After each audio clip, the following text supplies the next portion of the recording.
Reka twongere tubasuhuze mwese abakunzi ba Rwanda Burundi TV. Uri kubasuhuza ni Damascene, turi kumwe na Kofi umeze ute? Yandaho nta kibazo, meze neza. Ese wasuhuza udaherukanye nabo ko maze igihe utagera hano? Reka mbasuhuze kandi mbisegureho. Kubera inshingano nyinshi zitandukanye ntabwo twabona uko dukorana, ariko ndakeka nagarutse. Ubushize ndi Burundi barakumbaje cyane bambaza impamvu tutazanye. Nanjye nari bugeyeyo gusa habaye family issue. Biba ngombwa ko ntaboneka uko njye, ariko buriya butaha tuzasubirayo nta kibazo. Uyu munsi turubuze kuganira abaperezida uko bitwaye mu mwaka wa 2024 na gatatu. Sorry, 2023. Ntabwo bose twabageraho, ariko nka Kofi nk'umwanaliste yakoze urutonde rw'abantu 10. Abo bantu 10 rero nibo tugiye kuganiraho, turebe uko utubwira impamvu wagiye umushyira ku mwanya wa 10 wa mbere. Ku mwanya wa 10 turahera kuri perezida wa Niger. Nkuko bizwi Afrika ifite ibihugu 54. Burya rero bose ntago bari strategique. Hari abantu puissance ziba ziyenteresaho ugasanga bari strategique kwa ko wenda bafite za resources, kwa ko bafite ijambo rikomeye muri geo-economique, bafite amasoko, bafite lobby, bafite biki. Rero ngiye nahisemo kure bano bantu 10 kuko nibo mbona babaye active kurusha abandi. Nkuko waruvize ku mwanya wa 10 twasizeho president wa Niger, uriya General Tiani. Ngira ngo iriya nkubiri yuko yaje ku butegetsi wayonye kuntu yanyeganyize cyane, aho twabonye amabenda y'Abarusiya bayamanika, y'Abafaransa bayatwika, bitangazamakuru byinshi bikerekeza muri Niger.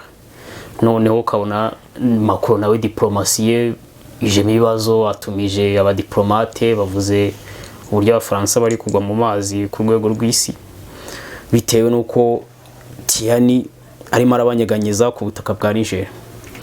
Noneho Tiani burya n'umuntu wikoreye ikintu bita uranium block gusida y'interesaho cyane, ngira ngo ni nayo mpamvu nyine yo habaye akavuye muri politike abantu bahakurikira cyane.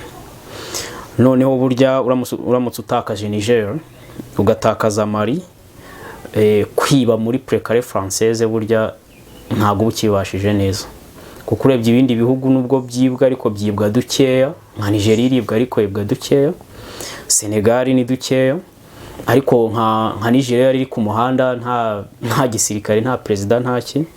So icyo gihe rero byanyeganyeje politike yari ya ruguru. Ni mpamvu rero nabonye Tiani nawe namuzana mu bantu bakoze cyane, kuko geopolitike y'Abafaransa yarayinyeganyeje. Ku mwanya wa 9 turasanga perezida wa Burkina Faso. Uriya Traoré nawe ngira ngo discours yavugiye mu Burusiya abantu benshi barayikurikiye, none urebe n'uburyo yitwara, afite amaraso y'urubyiruko, amashagaga, bigaragara ko yanga ikintu bita Amerika cyane, n'Abafaransa ubwo bakajyana. So nawe rero wabonye ko urubyiruko rwa Afrika yarwiyentereshejeho cyane, nako rwamwiyentereshejeho, rero umutangaho urugero mu bantu Afrika yungutse bafite ubuhirimbanye. None ni coup d'etat yapfubye ejo bundi yaravuzwe cyane. Mbega Traoré nawe yavuzwe mu bitangazamakuru, bari mu mujyumwe wa Batiani nawe bari compatible. Ku mwanya wa 8 turasanga perezida wa Mali. Goita we niwe muntu ufite ibibazo kurusha bariya babiri, ko Goita imbaraga ziri hari, imitungo iri hari nayo ni minini cyane, kandi ubona ko abasha kubalansinga Chine na Putin. Noneho ukabona ko uruhande rundi rwa ba Macron na ba Biden rugenda rutagaciro muri Mali. Ibyo ngibyo ubigaragaza iyo habayeho muvuma zo kurwanya abantu twita Abatuareg. Ubona ko hano habereye urugamba bari basanzwe bafite ahanini baratakaza, kandi icyo gihe intwaro yo gukoresha yazivanye muri Chine nyinshi, ubwo na Putin abafite Wagner. So rero Goita na Amerika imufatira ibihano bikavugwa cyane, nakura kunirukanye ingabo za Loni byaravuzwe. Goita burya ni wazanye ideology yo gushinga iriya alliance yahuriyemo Tiani na Traoré nawe. so Goita rero yaravuzwe cyane, nawe yaravuzwe ibintu byo kwigumura kwa ko afite ideology risa. Kindi twabwira abantu kuri bino bihugu bitatu, iriya nkundura yanyeganyije bloke, yanyeganyije geopolitique cyane, irongera irazi ikora no muri panafricanisme cyane. Nk'aba panafricaniste batangiye kuvuga cyane bavuga ati Afurika igize abantu nka bariya yazasobanura. Yego, turebye bano ba perezida batatu Goita, Traoré, Tiani, nubwo bagize muri geopolitique ariko na bya panafricanisme byahise byamamara bitewe n'izi muvoma bari gukora. Uko umuntu wese uzanye ibintu byo kurwanya abafaransa, kurwanya abanyamerika, aba panafricaniste bazwi cyane niwe bahita bavuga. Noneho urubyiruko rwa Afrika narwo y'urwetsana Amerika iri guta imbaraga bahita bafana uwo muntu uri kuzura ibyo bintu. Rero niyo mpamvu byahuriranye yaba geopolitique na panafricanisme hose barakoze. Kuri ku mwanya wa 7 turasanga perezida wa Sudani y'Epfo. Sudani ya ruguru. Yeah. Uriya mu generali ubundi ni junte akiza isahura n'intambara bitewe nuko hari ibintu yashatse kuvugurura mu mabuye y'agaciro ari hariya, ndetse burya na position afite kuri iriya nyanja strategique bita Red Sea nayo interesa abarabu. So bose bashaka kubarwana kugira ngo bagire ibintu by'ibyambu, basetinga amaka militaire ibiki. Ngo urabona ku ruhande rwiwe nyine uwo uyoboye Sudani, Egypt iramufasha, Qatar na Saudi Arabia. None inyeshyamba zifashwa na umunyeshyamba wundi uri muri Libya bita Haftar, ufasha inyeshyamba za Libya. Bose bafasha inyeshyamba. None bivuze ngo na Putin nawe ashobora kuba ari mu bantu bafasha leta. Kukuriya mu bintu azira nuko yazanye Wagner ngo zirinde ibirombe bya petrol biri hariya. So rero nuko nguko intambara iri hari imeze, urebye ni intambara y'abarabu, nuko na Putin azama ariko ndi n'abarabu bari kurwana hariya kugira ngo buri umwe abashe ku exploiter Sudani mu nyungu. Ni nk'izihe mpande zisa nkaho zihanganye? Mbona kuvuga ngo tuzi ko hano henshi hanganye, habanganye Occident na Russia. Ubundi zino nyeshyamba ziri ni favor ya Biden na Macron, kuko ujire abantu Wagner iri wite wopoza, ubwo niho hari Biden na Macron. Nimba Wagner imirafasha leta bivuze ngo abandi bari mu nyeshyamba. Noneho iyo ntambaro yisatuye uza kubona n'abarabu bacikamo ibice bibiri, bamwe bagafasha leta abandi bagafasha inyeshyamba. Iriya rero ni intambara y'amapuissance, burya ntago ari abanyasudani. Nawe rero kwako yanyeganyeje nyine ibyo bintu yanyeganyeje kiriya gice. Ubwo twe turi kureba abadominye muri geopolitique tutitaye ngo basenye ibintu cyangwa se basebeje Afurika. Ndumva ko waravuzwe warabaye active. Rero n'abantu bavuzwe cyane muri geopolitique, bavuzwe cyane no baturunye ibintu muri Afurika. Rero nawe twamushyiramo. Ku mwanya wa 6 turasanga perezida wa Egypt Abdel Fattah al-Sisi. Ni nawe hara muri kiriya gice cy'abarabu. Burya Egypt ni ifite geopolitique ikaze, ndetse ubona ko no mu bintu bya Gaza Egypt ni cyo gihugu cya Afurika kiri muri biriya bintu, kiyenteresa muri biriya bintu, haba muri mediation haba mu biki. Ubona ko ari abantu bari kumwe na Jordani n'ibiki byose, nta munyafurika tujya tubibonamo. Rero uriya al-Sisi ubundi ni pro Amerique, ariko kwa ari igihugu gifite think tank ifite ideology lise, nubwo perezida yaba ari pro Amerique hari ibintu bibonaho bari kurwanya Amerika bituruka muri iyo think tank. So rero nk'urugero niyo mpamvu leta hara muri Sudani, leta ya Egypt iri ku ruhande rwa leta, kandi Biden ari umwe warumenyeshyamba. So rero biba bituruka muri think tank. Noneho uyu nguyu al-Sisi ari mu bantu banafite n'igisirikare gikomeye muri Afurika, murabizi. Ubwo ni kimwe na FARDC na Nigeria na South Africa, donc ibisirikare bikaze na Angola. Nawe rero twamushyira muri abo bantu bakomeye kuko umva yoboye icyo gice cy'amajyaruguru. Kuri ntambara ya Israel na Iran ahagaze kuri ruhe ruhande? Ubundi umwarabu wese ashyigikiye Palestine, ariko noneho kubera ko Biden hari abarabu ya consolide harimo na Egypt na Qatar, donc umwarabu wese utari Iran, Syria na Liban, abandi bose Biden yarabakonsolide kubera imbaraga za geo-economique no kubera imbaraga z'uko ari gutanga sanction donc wakono abantu bashaka ko ama economy yabo yemereje wirinda kujyana ikibazo na Biden. So rero Abdel Fattah al-Sisi nawe ashyigikiye Palestina muri ideology ko ntago ashaka gufasha Hamas, kuko Netanyahu ushaka gufasha Hamas akahita avuga ngo abo Hitler yashigaje ushe kutumara aguhindukirije y'intambara, sinzi ko wakira ibyo bintu. Niyo mpamvu rero birinda gufasha Hamas. So al-Sisi rero nawe tumurekera aho ngaho, donc arakomeye hano muri Afrika. Ku mwanya wa gatanu hari perezida wa Komore Azali Assoumani. Uyu nguyu we ni hiti ubundi ntabwo ari strategique. Komore ni icyuka nta economy ntacyo. Noneho ni hiti yuko yayoboye African Union mu mwaka ushize nyine wari uyoboye. None wabonye ko byitwa ko Afrika ari wajyanye muri G20, bwa yajyanye ko gahigo African Union kuyishyira muri G20. Yajyanye ko gahigo. Urabizi nyine ibintu byose byitirirwa uyoboye aho hantu nubwo nta kintu yaba yakoze. Ni nko muri Afrika nyenge mbona basingiza aba president ngo babateje imbere kandi ko yirwa yicaye muri presidence ubundi abakora iki. So rero nuko nguko iwe yahiri yariye hiti, wabonye ko anajyana na basiri hara muri Kenya nabwo akarya hiti amakamera ibiki, ariko ndi Komore ni cyuka ntago yakoresheje Komore, yakoresheje icyo cyuka African Union yarayoboye. Ndi Komore nta geopolitique igira. Oya, Komore ni cyuka. Ku mwanya wa kane turasanga perezida hamwe ujya ukunda kwiyenteresa cyane muri geopolitique. Ni perezida w'u Burundi. Taneva. Perezida w'u Burundi nawe ari mu bantu bakoze cyane uriya mwaka. Ubundi u Burundi akenshi tuburebera nyine ku gice cya Kongo, noneho nabo hari ibindi bikorera. Buryo Burundi ni ikintu gihanzwe amaso kuri nickel, bitewe nuko nickel uranium ni amabuye akenewe cyane muri bino bihe. Rero umuntu ufite nickel, umuntu ufite iryo buye abahanzwe amaso, ushobora kurikora geopolitique nabi rikaguteza intambara. Noneho naya nama yabere mu Burundi ya yase yandi yajemo na bagutereze, wabonye ko u Burundi bwazamuye bwa mu makamera ibiki byose mu bitangazamakuru byaravuzwe cyane. Ariko u Burundi bwahinduye na opposition muri bwavuye kuri lise bujya kuri ubu ngubu Evariste ari mu ba ally ariko ntago ari mu agent. Burya Biden ntago ashobora gushyira dossier imbere ya Evariste yo guteza akavuyo wenda muri Kongo, kuko ntabwo ngere yo position Evariste afite n'umu ally by win-win.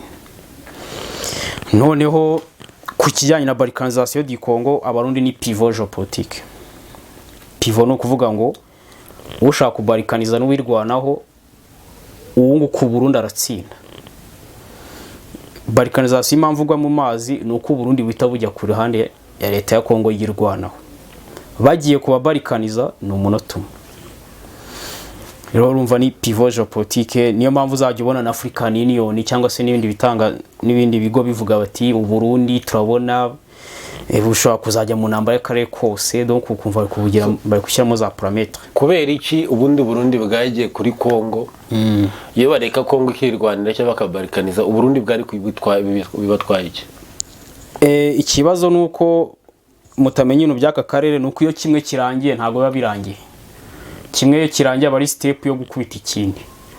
Rero iyo bishushanyije neza ukabona ko iyo barikanije Kongo ushobora kugira ngo birarangiye, ariko bahita bashaka ikindi gikurikiraho. Rero u Burundi nicyo byahita bikurikiraho, bakajya gukuraho CNDD mu Burundi, donc niyo step yahita ikurikiraho, kuko ikintu kiba kugira ngo kibe trampoline y'ikindi ntago bijya bihagarara. Rero wowe uzi ko we next ushaka kujya gutangira iyo step karindwi itakugeraho. Nibyo abarundi bakora muri Kongo. Rero noneho bo babona ko Kongo itunganye, abarundi bari mu bantu ba profita uko gutungana kwa Kongo, haba mu masoko, haba mu mutekano, haba ibiki. Donc rero bakeneye Kongo ivuguruye. Ziranga boro za Evariste ziri mu Burundi burya ziba zigiye ziba ziri muri Kongo. Ziri muri Kongo ziba ziri kurwanira igihugu mu yandi magambo. Ariko nongera mbona abarundi bo bavuga ngo ubundi ngo neva ngo kucya bari muri Kongo, ari abarundi bari kubivuga. Avuga nayo kuyi Murundi ari abarundi bavuga ko neva acuruza abana b'igihugu.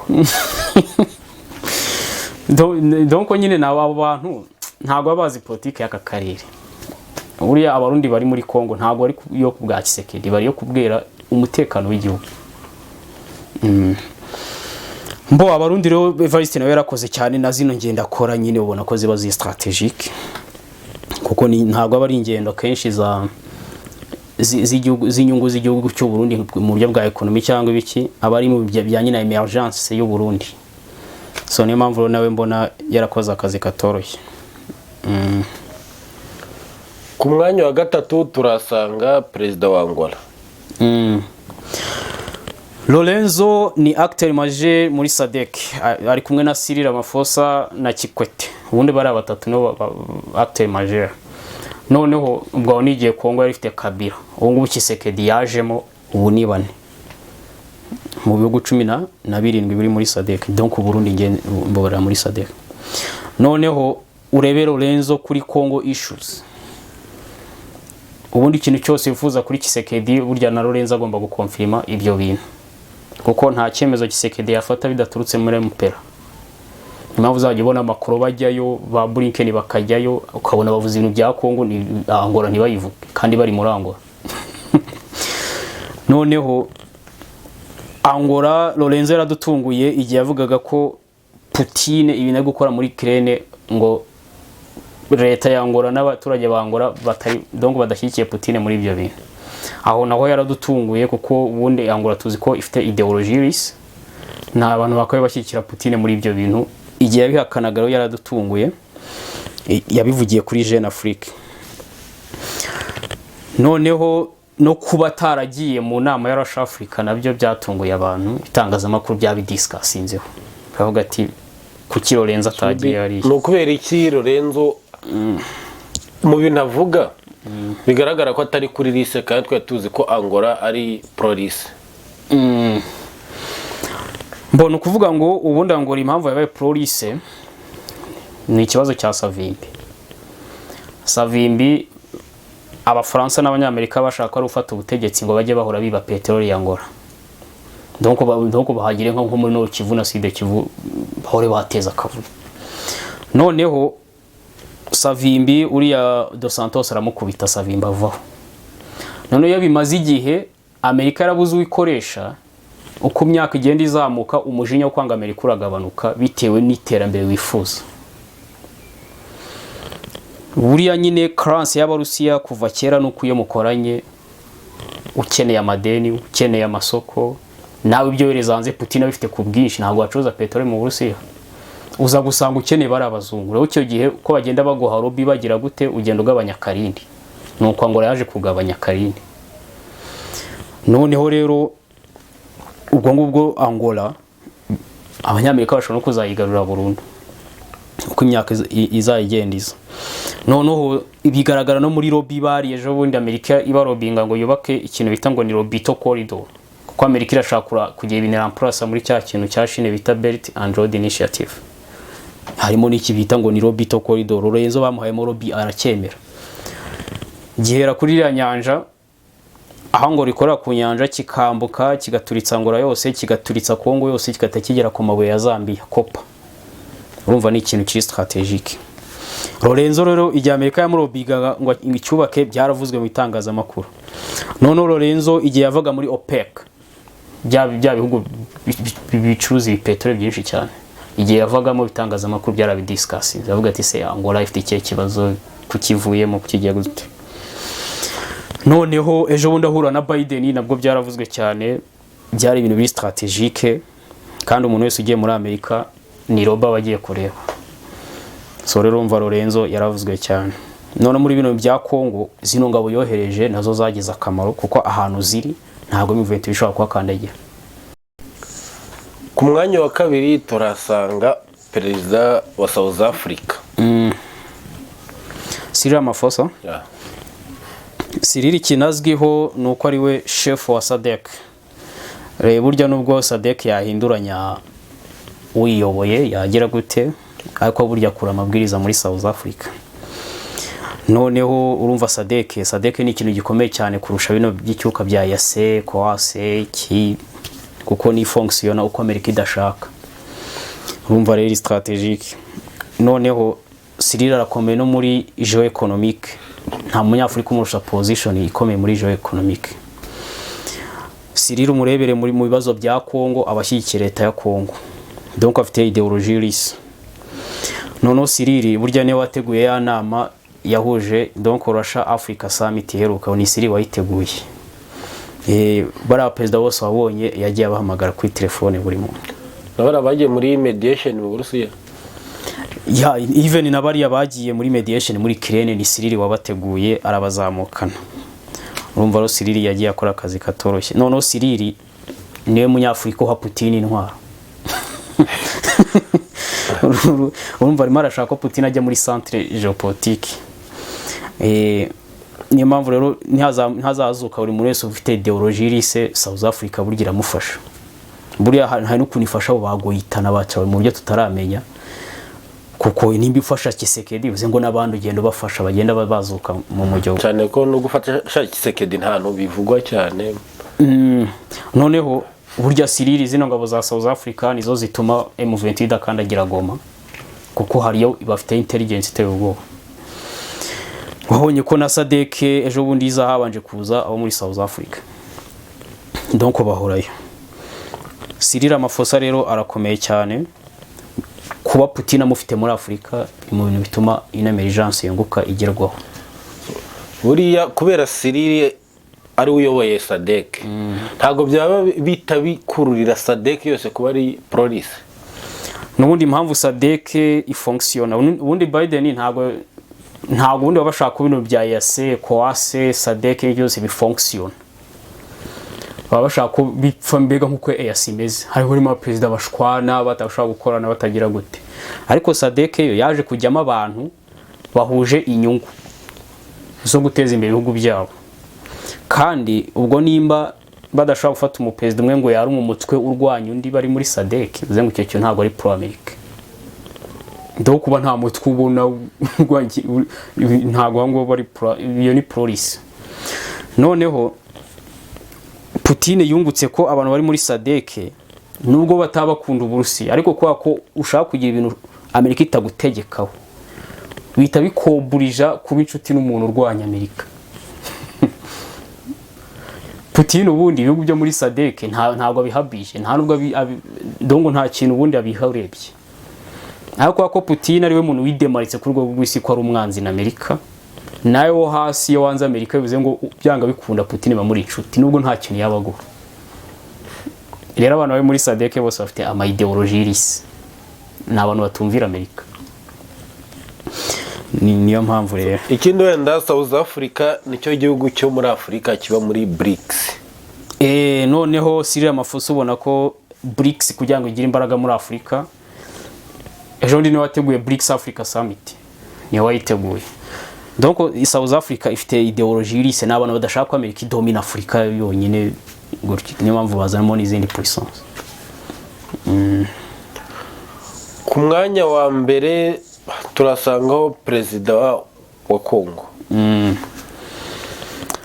Faci Beto kuva yaza ku butegetsi undi niwe uhora ayoboye abantu bakoze uwo mwaka, kuko Congo nicyo gihugu cyambere kiri strategique kurusha ibindi muri Afrika.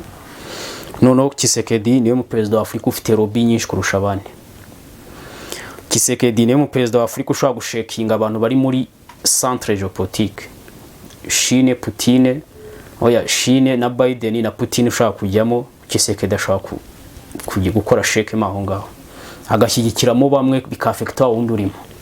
Kuko nk'ubu urabona ko Biden ibintu byamukomezaga muri centre géopolitique harimo no kwiba Congo no guteza akavuyo n'ibiki byose n'imitwe n'ibiki. None ntuza Tshisekedi yaraje yifashisha uko gurimbana kwa Putin nibigerwaho, urumva Biden ibintu bimuteretse muri centre géopolitique bizabiri kugabanuka. Noneho urebe guspendinga amafaranga, Tshisekedi burya n'umuntu ashobora no kurobinga ikintu cyose ariko ibintu bikajya en place. Nvuga ngo nimba ari kugura intwaro agasora lobby hagije, nimba ari training z'abasirikare agasoramo lobby hagije, usora lobby hagije no kuvuga ngo uyatereke ku meza. Noneho barabazungu kwa ko nabari abantu bakunda amafaranga babifite nyine ibibazo by'amafaranga byinda n'iki byose, buryo yateretse ku meza ntago bayanga. Iyo baje rero mbere yuko yafata hari ibintu musaba, idakongera ati M23 ishyira intwaro hasi, akambwira ati nibari kuri ibice bafashe, nibagire bate, nibareke amatora, donc ukagira ibintu musaba, none akabona kuyafataho. Nk'ubu ngubu ejo bundi Kisekedi asora amafaranga yo kugura intwaro kugira ngo anazigure muri Amerika, bamukuriye yambariko. Noneho ushobora kuvuga ati nutemera ko haba iki ntago ngura Apache yawe, ndagura suko ya Putin. Noneho Biden yuko afite ubwoba ko Putin intwaro ze ziramutse zuzuye mu mastoke ya Afrika, bya bindi Putin akangisha by'intwaro bya Jam Plus. Icyo gihe harakubwira ati ngwino ugura Apache natwe muri stoke yawe haba harimo intwaro zacu. Iyo abikubwiye bituma propose aka kugira ngo byemere. Noneho Kisekedi mu bina propose Amerika bigira ingaruka kuri M23. Niko nta kindi abagamije kuguprovoka ibintu wabyemera akatavuga ati ngo ayi M23 mugere kuriya. Rero nuko nguko bimeze. Kisekedi arimo arashaking iriya espace géopolitique nako centre géopolitique. Noneho urebe amasoko. Amasoko Kongo n'ibihugu bizengurutse, igihugu kitazacinya inkoro nta masoko kizabona, kandi ubuza amasoko muri Kongo wabwiye mu mazi, ntumbwe ko ari ikindi gihugu wacuruzamo. Urebye South Africa, ukareba Kenya, Zambia, Angola, byose biba bikubyiganira hara muri Kinshasa bishaka amasoko y'ibicuruzwa. Ngambwira kuntu we ushobora kwihagararaho ukumva kuri umuntu umugabo ukanga kucinya inkoro rwose wadominye geopolitique ya Afrika. Noneho wabonye ejo bundi wabonye ko yubatse kiriya kintu bita ngo ni financial center giteye ubwo. Noneho hano muri Kongo Kisekedi arimo arareba abantu Kongo yakomeje bakoze iki, hari ibintu bagiye bakora ngo by'ibigo by'amafaranga. Kisekedi rero ibi byo bintu byabakomeje azajya akoraho kopi. No nakora ikintu gisa n'icyawe ujye menya ko icyo wari usanzwe ufite kiguye mu mazi, kuko nimba ufite financial center Kisekedi akaba yubatse bize ngo yawe itaye agaciro, kuko ntago wamurusha rubi y'ibyo bintu kandi ari perezida uri ku butegetsi. Ntago wamurusha, nuvuga ngo financial center ni nkuru hub, ni nk'ikigo kitanga donc bya finance.